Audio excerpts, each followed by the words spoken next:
bawat patak ng ulan, bawat bahang lumulubog sa bahay ng karaniwang Pilipino, may isang tanong na paulit-ulit na bumabalik. Saan napunta ang pondo? Sa likod ng mga proyektong dapat sanay panangga laban sa baha, isang pangalan ang paulit-ulit na lumilitaw sa mga ulat. Isang babaeng kontraktor na tinagurian ng publiko bilang The Queen of Flood Control. Bakit siya tinawag na Queen of Flood Control? Dahil ayon sa mga investigasyon at public records, ang pangalan ni Sara Diskaya ay iniuugnay sa sunod-sunod na flood control contracts sa iba't ibang panig ng bansa. Mga proyektong milyon-milyon, minsan daan-daang milyon ang halaga. Ngunit ilan sa mga ito ay kalaunay inakusahan bilang ghost projects. At noong December 19, 2025, isang dokumento ang tuluyang yumanig sa kanyang mundo. Ang unang warrant of arrest. Paano ito isinilbi? Ano ang kasong isinampa? Saan siya dinala? At nasaan na siya ngayon? Sa isang bansang naghahangad ng hustisya laban sa korupsyon, isang pangalan ang nangingibabaw sa balita. Isang kontraktor na ngayon nasa gitna ng kontrobersya at kasong malversation at graft, si Sara Diskaya. Happy, yes!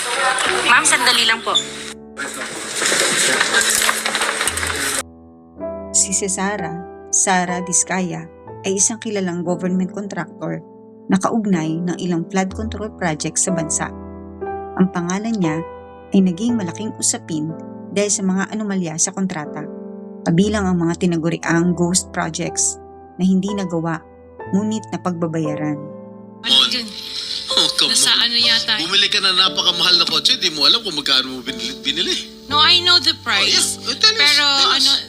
we did not buy this on a cash basis. Parang Oh, so, installment na how siya. much is the Rolls Royce? So the Rolls Royce was around parang 42. 42 million. Rolls Royce, isang kotse lang yun. What else? The Maybach. Maybach, Mercedes. How much? Parang nasa 20. Ang isa't isa para mag-bonding. Yan. Okay, so dito naman sa area na to, ito yung receiving area namin kasi may pinturin naman dito.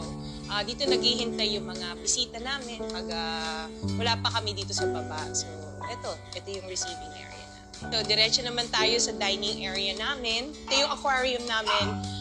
Ito puro, actually, mommy ko nag-umpisa mag-collect ng plates from the UK, inuwi niya, and kinontinue ko lang. So, most of these are all Royal Albert na collection ko, which I've been collecting for the past 5 years na. Bentley. Wow, magkano yung Bentley mo? 20? You purchased this brand new, all brand new. Yes po. Alright. Ilang Bentley? Isa lang po. Oh, what else? Yung G63. What is that? G63. G63, ano yun? Benz. Benz? G63? Is that a sports car? Hindi po. G-Wagon. Wagon. G-Wagon. How much is it? Parang nasa 20 din yata. Huh? 20 din yata. 20 million. One vehicle only? Oh, what else? Yung Cadillac po. What kind of Cadillac? Yung SUV. Escalade? Yes. Oh, magkano? Parang yan. Mga 11 yata po yun. Bulletproof? No. Isa lang. One white, one black. Oh, dalawa. Both at 11 million each. Yung isa 8. Yung black. Long wheelbase? Yes po. What else? Yung GMC. What is this GMC? SUV Denali. rin to? Yes po. Oh, how many? Dalawa. Dalawa rin. How much each? Parang nasa 11 din yata siya. 11 million each. What else? Yung... Ano ang mga kaso ni Sara Diskaya?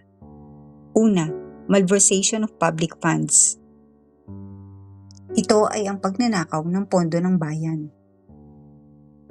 May pera ng gobyerno sa kamay mo, pero ginamit mo sa sarili mo o hinayaan mong mawala. Sa kaso ni Sara, ito ay project funds o pondo ng mga proyekto na walang resibo at hindi maipaliwanag kung saan napunta. At isa pang kaso ay ang graft case. Ito ay korupsyon o abuse of power. Ginamit ang kapangyarihan para yumaman o paboran ang mga piling mga tao. Kaya nga ba nagkaroon ng fixer system sa loob ng ahensya? Ang pag-aproba ng overpriced project kapalit ng porsyento. Dahil pera ng taong bayan ang pinag-uusapan, pera na dapat na pupunta sa flood control, ospital, paaralan, kalsada. Kapag may malversation at graft, taong bayan ang direktang biktima. Ang salaysay ng kaso ay nakatuon lamang sa 96.5 million flood control project sa Davao Occidental. Isang proyekto na di umano'y hindi tunay na naisakatuparan. Subalit, nakalabas ang pondo at napagkalooban ng bayad. Ito ay bahagi ng mas malawak na investigasyon laban sa mga anomalya sa flood control contracts na kinabibilangan ng mga opisyal ng Department of Public Works and Highways or DPWH. Noong unang bahagi ng December 2025, inanunsyo mismo ni Pangulong Ferdinand Bongbong Marcos Jr. na nakatakdang ilabas ang warrant of arrest laban kay Sara Diskaya at iba pang akusado, bahagi ng mas malawak na anti-corruption drive ng pamahalaan. Umalma ang publiko, naghanda ang PNP at NBI at noong December 18, 2025, opisyal na inilabas at isinilbi ang warrant of arrest kay Sara Diskaya. Dumating ang gabi ng December 18. Ang National Bureau of Investigation o NBI ang nagserbisyo ng warrant sa headquarters sa Pasay City. Ayon sa mga ulat ni Sara na nag-surrender na mismo sa NBI noong December 9 bago pa maipalabas ang warrant. Ito ay agad na dinala sa booking, fingerprinting at detention process. She underwent standard booking at NBI detention facilities bago dalhin sa eroplano papuntang Cebu. Pagkatapos ng arrest, si Diskaya ay dinala sa Cebu City kung saan ang Regional Trial Court Branch 27 sa Lapu-Lapu City ang may jurisdiction sa kasong malversation at graft.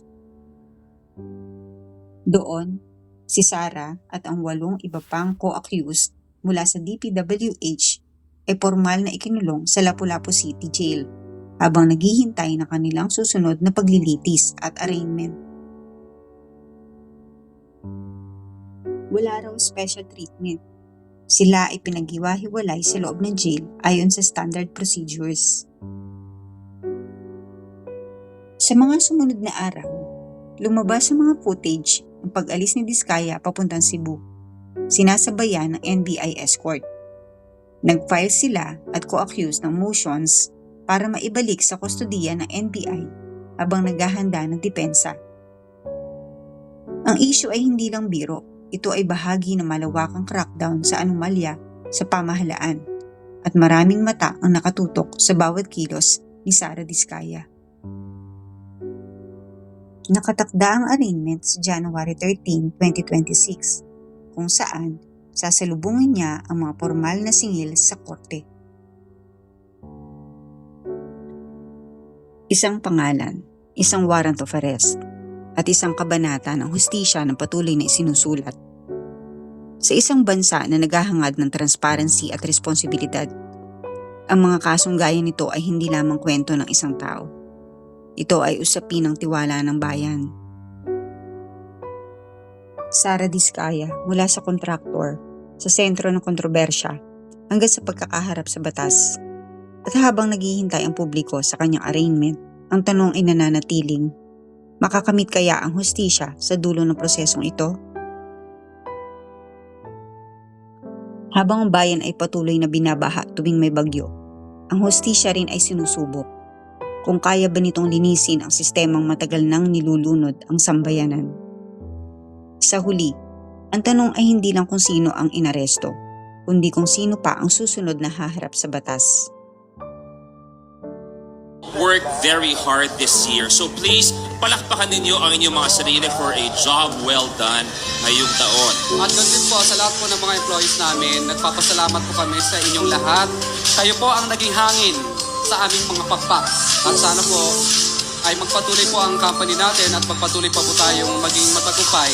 Maliliit pa yung mga anak ko. Sila na nakasubok